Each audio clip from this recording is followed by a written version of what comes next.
دعا بتائی تھی، یہ دعا آج تو یاد کر لے، کوئی بھی مصیبت آئے، کوئی بھی پریشانی آئے، اس دعا کو پڑھتے رہنا، اس دعا کو پڑھتے رہنا۔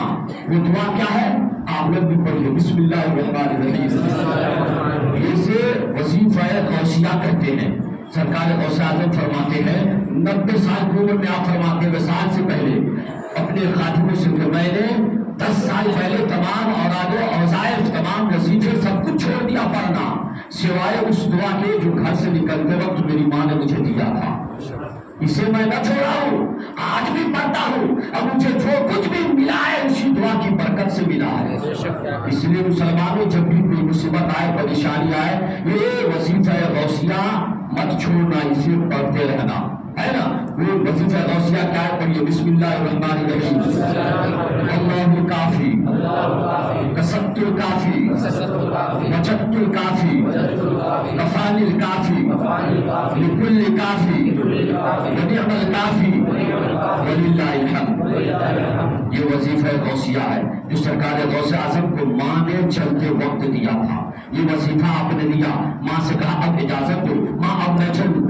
جب چلنے لگے ماں نے کہا بیٹا یاد رکھنا کچھ بھی ہو جائے جھوٹ مت بولنا، کچھ بھی ہو جائے جھوٹ مت بولنا، سچ کا دامن ہاتھ سے جانے مت دینا، ہمیشہ سچ بولنا۔ ماں وصیت کی، حالانکہ ماں بھی جان رہی ہے، غوث اعظم بھی جان رہے ہیں، یہ وہ گھرانہ ہے کہ سچوں کا گھرانہ ہے، یہ سچوں کا گھرانہ ہے۔ غوث اعظم بھی سچے، باپ بھی سچے، ماں بھی سچی، دادا بھی سچے، نانا بھی سچے، اور یہ نسبت حضرت باپ کی طرف سے حضرت حسن تک ہوتا ہے اور ماں کی طرف سے حضرت حسین سے ملتا ہے۔ گویا دادا حسن بھی سچے، نانا حسین بھی سچے، یہ سب سچے ہیں، پھر بھی ماں وصیت کر رہی ہے بیٹا سچ کو مت چھوڑنا، ہمیشہ سچ بولنا۔ کیسا گھرانہ ہے؟ آپ غور کریں، غوث اعظم کا گھرانہ سچوں کا گھرانہ، کیسا گھرانہ ہے؟ آپ کی پھوپھی حضرت عائشہ ایک مرتبہ 5 سال پڑ گئی، بارش نہیں ہو رہی ہے، لوگ آئے آپ کی پھوپھی کے پاس، کہا مخدومہ، کہا کیا ہوا؟ کہا دعا کر دیجئے، بارش نہیں ہو رہی ہے، 5 سال پڑ گئی ہے، بارش ہو جائے۔ کہا اچھا ایسی بات ہے، کہا حضرت عائشہ غوث اعظم کی پھوپھی اپنے گھر کے آنگن میں جھاڑو لگا دیتی ہے، عرض کرتی ہے مولا میں جھاڑو لگا چکی ہوں، اب تیرا کام چھڑکاؤ کرنا ہے۔ اتنا کہنا تھا کہ بارش ہونے لگی، بارش ہونے لگی، بارش بہت زور و شور سے ہوئی، کام تر ہو گیا۔ لوگوں نے کہا اب تو بارش مصیبت بن گئی، چلو مخدومہ کے پاس گئے، کہا مخدومہ اب بارش بند تو کرا دیجئے۔ کہا ایسی بات ہے، کہا اپنے دوپٹہ کو اٹھایا، پانی میں بھگویا، سر کے گھر کے چھپر پہ چھت پہ پھیلا دیا، عرض کیا مولا میں نے اپنے دوپٹے کو بھگو کر پھیلا دیا ہے، سکھانا تیرا کام ہے۔ اتنا کہنا تھا کہ دھوپ نکل آئی۔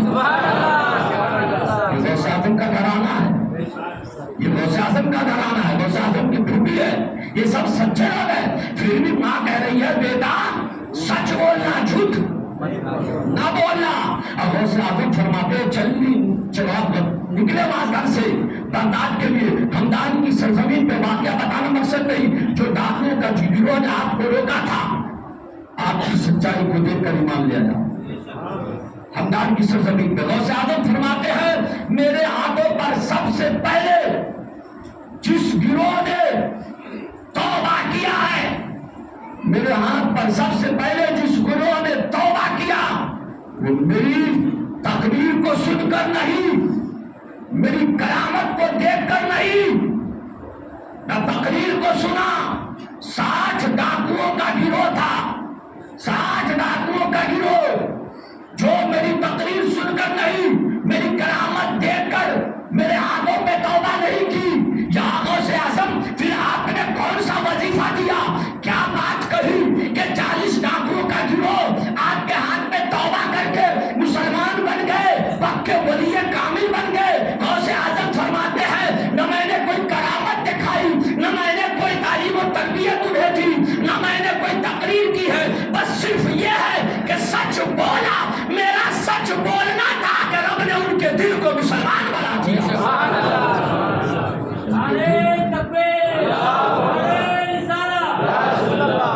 اس لیے مسلمانوں سچ بولو، سچ بولو، ہمیشہ سچ کا دامن تھامے رہو، سچ کو ہاتھ سے جانے نہ دو۔ غوث اعظم فرماتے ہیں نہ میں نے کوئی کرامت دکھائی نہ میں نے کوئی تقریر کی، صرف سچ بولا۔ 40 ڈاکوؤں کا گروہ وہ مجھے میری سچائی کو دیکھ کر مجھ پہ توبہ کر لیا میرے ہاتھوں پہ، اور سب کے سب پکے مسلمان ہو گئے، اب ولی کامل ہو گئے، ابھی مدرسہ پڑھنے جا رہے۔ یہ ایسے سچے ہیں، انہی سچوں کے بارے میں رب فرماتا ہے وَكُونُوا مَعَ الصَّادِقِينَ، ان سچوں کے ساتھ ہو جاؤ، ان سچوں کے ساتھ ہو جاؤ، ان کے دامن سے وابستہ ہو جاؤ، تاکہ تمہارے ایمان اور تقوی کی حفاظت ہو جائے۔ ارے ان کی سچائی کو دیکھ کر جب ڈاکوؤں کا گروہ توبہ کر سکتا ہے تو ہم ان کے دامن سے وابستہ ہو جائیں گے، تو ہم جنتی کیوں نہیں ہو سکتے ہیں؟ اور صاحب فرماتے جب میں نے سچ بولا تو ڈاکوؤں میں سے لوگ کہنے لگے یہ بچہ کیسا ہے، یہ لڑکا کیسا ہے؟ لوگ اپنے مال کو چھپانے کے لیے جھوٹ بولتے ہیں، لیکن یہ سچ بول کر مال کو ظاہر کر رہا ہے، مال کو بتا رہا ہے سچ بول کر۔ غوث اعظم فرماتے ہیں جس نے جھوٹ بولا مال چھپانے کے لیے اس کے مال لوٹ لیے گئے، میں نے ایمان کی حفاظت کے لیے سچ بولا، میرے ایمان بچ گئے اور میرے مال بچ گئے، میرے سچائی کے صدقے جن کے مال لوٹے گئے تھے سب کے مال واپس کر دیے گئے۔ یہ ہے سچائی، یہ ہے سچائی۔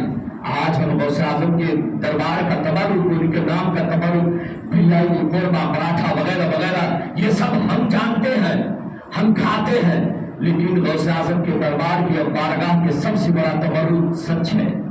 ہم یہ تبرک کب کھائیں گے؟ ہم اسے کب اپنائیں گے؟ غوث پاک کی بارگاہ کی تبرک جو ہے سچائی ہے۔ جہاں ہم بریانی ان کے نام پہ کھاتے ہیں، جہاں مرغا کھاتے ہیں، وہاں اس سچائی کو ہم کب پکڑیں گے؟ اسے کب ہم تھامیں گے؟ اس لیے مسلمانوں سچائی کا دامن تھامو، چاہے خسارہ کیوں نہ ہو، ظاہری طور پہ تمہیں نقصان کیوں نہ دیکھے، اللہ مددگار ہے۔ دیکھا آپ نے غوث اعظم نے سچ بولا، ظاہری طور پہ نقصان تھا کہ نہیں؟ دیکھنے والے کہہ رہے تھے مال اس کا لوٹا جا رہا ہے، لیکن ہوا کیا کہ اس سچائی کے صدقے میں جن کے مال لوٹے گئے تھے سب مال بھی واپس ہو گئے۔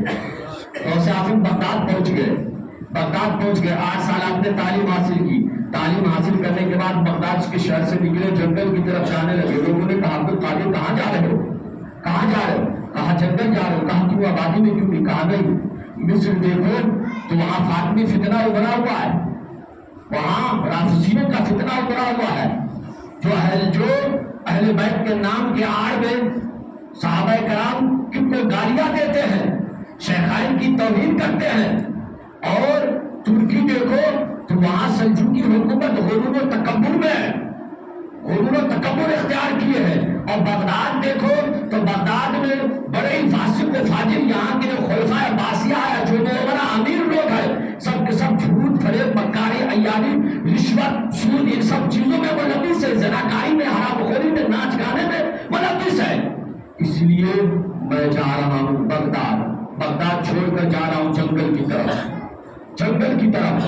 بغداد کی حالت یہ تھی کہ اس وقت کہ خلیفہ وہاں کے عباسی خلیفہ لوگ تھے، مولانا لوگوں کا حال یہ تھا کہ جو ان خلیفہ کے قصیدے ممبر پہ پڑھے اسی کو رکھا جاتا تھا، جو ان کا قصیدہ جو تیرا ہو گیا وہ میرا ہوگا۔ یہ غوث اعظم ہے، سرکار اعلیٰ ہے، کی نظر پہ پڑی تو آپ پکار اٹھے، قسمیں دیتے کہ کھلاتا ہے پلاتا ہے تجھے۔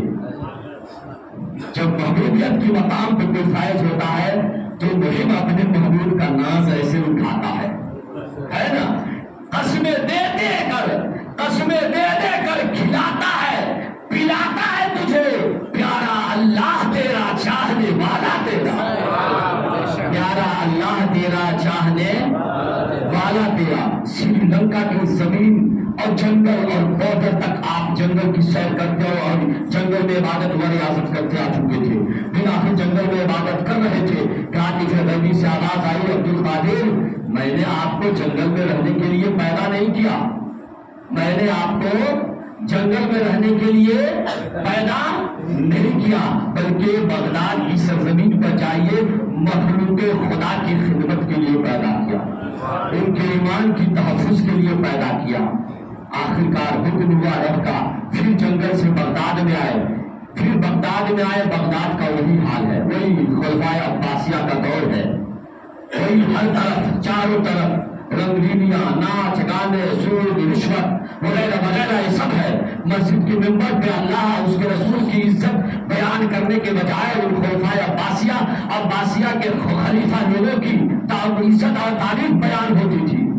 سرکار غوث اعظم بغداد کی سرزمین پر آئے. اب ایک بڑا چیلنج تھا. ایک طرف خلفائے عباسیہ کے خلیفے ہیں، خلیفہ لوگ ہیں، اور سرکار غوث اعظم اعجمی ہے، آپ ایران کے رہنے والے، آپ کی زبان فارسی، اور بغداد عربی ہے، عرب میں ہے، بغدادیوں کی زبان عربی. اب انہی کی سرزمین پر، انہی کی زبان میں، انہی کے سامنے کرسی لگا کر مسرد نشین ہو کر انہی کے خلاف تقریر کرنا یہ عام بات نہ تھی، چھوٹی بات نہ تھی، بہت بڑی بات تھی، بہت بڑا چیلنج تھا غوث پاک کے سامنے. آپ اسی سوچ و فکر میں مبتلا تھے کہ کیا کروں. ان خلفاء کی حالت یہ ہے، بغداد کی حالت یہ ہے، بڑے بڑے بادشاہوں اور بڑے بڑے عمرہ کے گھر 300 لڑکیاں ناچنے گانے والی ہے، اور عیاشیاں کرنے کے لیے 300 لڑکیاں ہیں. جو لوگ ان کے خلاف بولتے ہیں سب کو قید کر دیا جاتا ہے. علماء کی حالت یہ ہے، سب ان کی طلبے چاٹنے میں لگے ہوئے ہیں. صوفیاء کا عالم یہ ہے، آبادی چھوڑ کر پہاڑ پہ جا کر بیٹھ چکے ہیں، گوشہ نشی اختیار کر چکے ہیں. کسی کے اندر یہ طاقت نہیں کہ ان کی اصلاح کرے، انہیں کہے تم شراب نہ پیو، تم زنا نہ کرو، تم حرام خوری نہ کرو، تم ناچ گود گانے نہ کرو. کسی کے اندر یہ طاقت نہیں. غوث اعظم کے سامنے ایک بڑا چیلنج تھا. آپ اسی سوچ و فکر میں تھے کہ ظہر کا وقت تھا، ظہر کے بعد آنکھ اوکھی، ابھی سوئے نہیں. بعض روایت میں دیکھتے ہوئے، بعض روایت میں ایک اونگ آئی، ایک نیند کا جھونکا آیا، سرکار دو عالم سامنے حاضر آئے.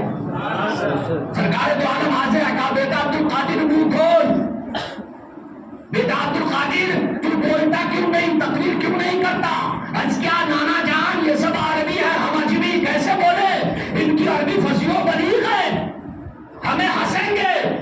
یہاں بڑے بڑے بادشاہ خلفاء ہیں، یہ سب ایک چیلنج ہے. سرکار نے فرمایا منہ کھول. منہ کھولا. 7 مرتبہ سرکار نے اپنا لعاب دہن ڈالا، لعاب دہن ڈالا. کہا بیٹا اب تو تقریر کر. پھر سرکار گئے. جیسی غوث اعظم بولنے کے لیے چاہے، ہچکچاہٹ ہوئی، ابھی بھی پوری طریقے سے ہمت نہیں آئی، ہچکچاہٹ تو باقی تھی. کھینچنے میں مولا علی آ گئے. کہا بیٹا عبد القادر کیا بات، بولتا کیوں نہیں؟ کہا دادا جان یہ معاملات ہے. کہا منہ کھول. منہ کھول. منہ کھولا. 6 مرتبہ لعاب دہن ڈالا. عرض کیا دادا جان نانا نے 7 ڈالا، آپ 6 کیوں؟ بتا دیا بیٹا عبد القادر تاکہ لوگ کی دنیا تک یہ تاریخ اور روایت پڑھی جائے تو لوگ یہ نہ کہے کہ علی نے نبی کی برابری کی ہے. علی لعاب دہن ڈالنے میں نبی کی برابری نہیں کر رہے. آج اسے استدعا کرنے کا طریقہ نہیں معلوم ہے. سنداس جائے تو کتنی انگلیوں سے ہاتھ دھویا جاتا ہے یہ نہیں معلوم ہے. وہ نبی کی برابری کرتا پھرتا ہے. منہ دیکھو تو سو کر اٹھے، ان کی شکل دیکھو تو بچہ ڈر جائے. ایسے لوگ نبی کی برابری نبی کو اپنے جیسا کہتے ہیں. مولا علی کہتے ہیں میں نبی سے برابری نہیں کر سکتا. فرق پیدا کرنے کے لیے میں نے 1 مرتبہ کم ڈالا. پھر اس کے بعد غوث اعظم بیدار ہوئے، کھڑے ہوئے بولنے کے لیے. پھر شیر کی دھار پھر شروع ہوئی. کہا الحمدللہ الحمدللہ. پھر تیسری بار میں کہا الحمدللہ رب العالمین. آج ہم خطیب لوگ جو تقریر شروع کرتے ہیں تو ڈائریکٹ الحمدللہ رب العالمین کوئی نہیں پڑھتا. ہم سب بھی پہلے الحمدللہ پڑھتے ہیں، پھر اس کے بعد الحمدللہ رب العالمین. یہ غوث اعظم کی نقل ہے. اس کی شروعات غوث اعظم نے فرمائی ہے. لوگوں نے اعتراض کیا، بیٹا نے اعتراض کیا ابا جان کیا بات ہے؟ پہلی مرتبہ الحمدللہ کہا، دوسری مرتبہ صرف کہا، بعد میں الحمدللہ رب العالمین کہہ کے تقریر ارشاد کیا. فرمایا جب پہلی مرتبہ ہم نے کہا تو پوری دنیا ولایت کے ولیوں کی روحیں ہماری طرف متوجہ ہو گئی. اچھا میں نے دوسری بار کہا تو تمام ولیوں کی روحیں بغداد کی طرف چل پڑی. پھر تیسری بار الحمدللہ رب العالمین کا کر میں نے خطبہ ارشاد فرمایا. جب خطبہ ارشاد فرمایا تو فرمایا او عالمو ادھر آؤ، او پہاڑ پہ گوشہ نشین صوفیوں آؤ، عبد القادر کا بیان سن جاؤ. او اپنے درسگاہوں کی سونی کرنے والے، اپنے خانقاہوں، اپنے مدرسوں میں کے گوشے میں بیٹھنے والے عالموں، فاضلوں، مفتیوں، محدثوں، آؤ رجال الغیب ادھر آؤ، او جنہ کی جماعت ادھر آؤ، عبد القادر کا بیان سن جاؤ۔ نیچے صرف کتنے ہیں؟ 3 لوگ ہیں، 2 خادم میں 1 بیٹے ہیں، حضرت یحییٰ فرماتے ہیں جب میرے والد گرامی سب کو پکارتے میں اگل بغل دیکھا کرتا کون آ رہا ہے، لیکن کوئی نہیں آیا۔ جب آسمان کی طرف نظر اٹھایا تو کیا دیکھا؟ رجال الغیب سے پورا آسمان بھرا پڑا ہے، پورا آسمان بھرا پڑا ہے، اور ان سے جو نور نکل رہا ہے اس نور سے میرا دل جلنے لگا اور دل ایسا روشن ہوا کہ میرے کپڑے میں آگ لگ گئی۔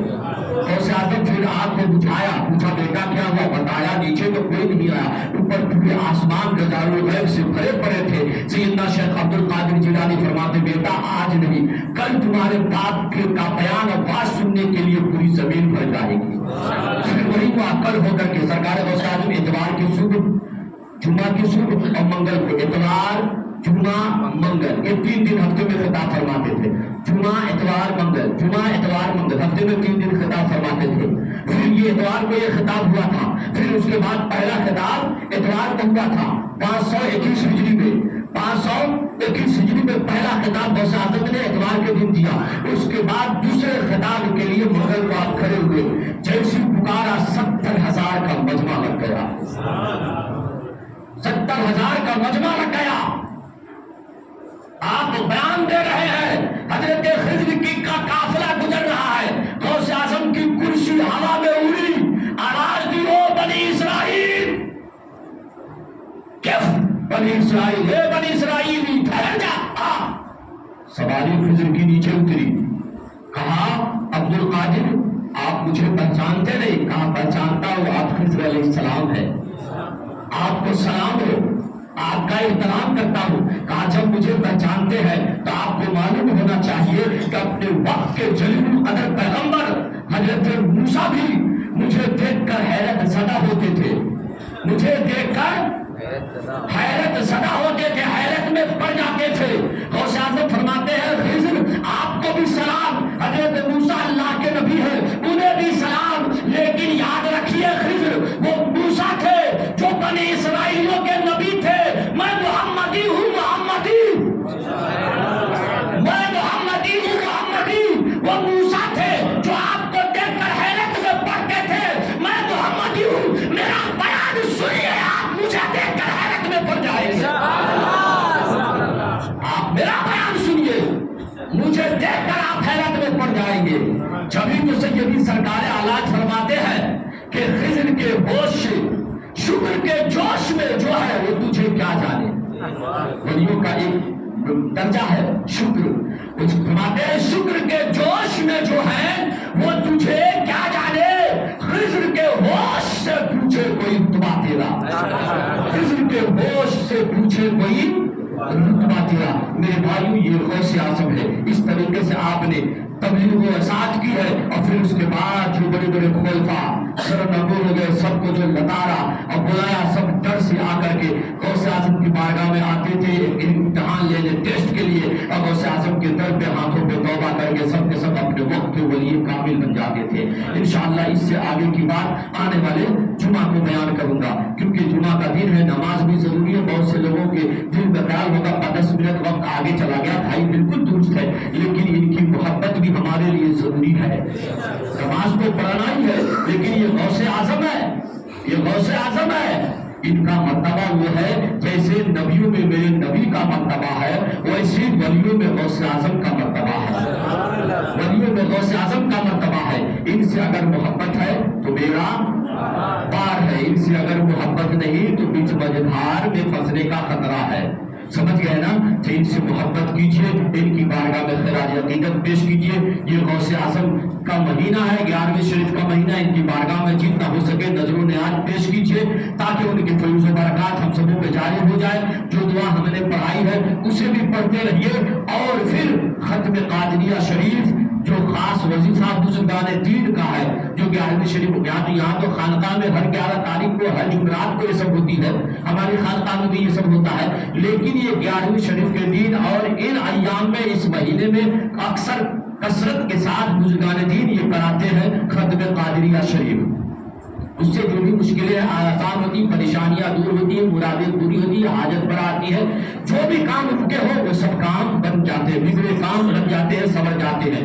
تو آپ سے گزارش کروں گا کہ ختم قادریہ اپنے گھر میں کرایا کرے اور اس کے ذریعے بارگاہ غوثیت میں استغاثہ پیش کرے۔ وظیفہ غوثیہ ایک مرتبہ اور پڑھ لیجئے، اسے یاد کر لیجئے۔ اللہ اس وظیفہ غوثیہ کی برکت سے ہم سبوں کی مشکلیں آسان فرمائے، ہم سبوں کی پریشانیاں دور فرمائے، مصیبتوں کو دور فرمائے۔ پڑھیے بسم اللہ الرحمن الرحیم۔ اللہ الکافی، کسبت الکافی، وجدت الکافی، کفانی الکافی، لکل کافی، ونعم الکافی، وللہ الحمد۔ تبارک و تعالیٰ کی بارگاہ میں دعا، اللہ تبارک و تعالیٰ سرکار غوث اعظم کے فیضان سے ہم سبوں کو مالا مال فرمائے، ان کی غلامی میں قبول فرمائے۔